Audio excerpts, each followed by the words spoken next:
Prej shumë vitesh gëryrja e lumit ka përpir hektar tokë bujqësore dhe ka dëmtuar rrugën Stiar-Bajkaj, duke sjellë pasiguri për banorët e zonës, por tashmë ky problem i mbartur po shkon drejt një zgjidhjeje të qëndrueshme. Dy projekte të rëndësishme, një i miratuar nga Agjencia e Mbrojtjes Civile dhe një tjetër nga Bordi i Kullimit, do të nisin zbatimin brenda këtij viti. Deputeti Ardit Bido thekson se këto projekte do të japin fund një problemi të trashëguar për dekada, duke ofruar siguri dhe zhvillim për banorët e Delvinës dhe gjithë zonës së Rrëzomës. Fenomenet atmosferike dhe gryerja lumore ka bërë që në Bajkaj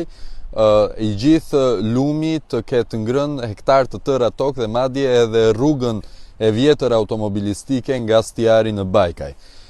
Ky fenomen i viteve të fundit tashmë do të marrë fund me dy projekte, një nga Ministria e Mbrojtjes nga Agjencia e Mbrojtjes Civile dhe një tjetër nga Bordi i Kullimit, të cilat janë miratuar dhe që do të zbatohen si vjet, që mundson që shtrati i lumit në tërësinë e vet për herë të parë të jetë i kontrolluar, për të mundësuar që banorët e Rrëzomës dhe të Delvinës të shpëtojnë tokën e tyre bujqësore dhe rrugën automobilistike, sikurse edhe që të ruajnë në të ardhmet nga dëmtimet natyrore.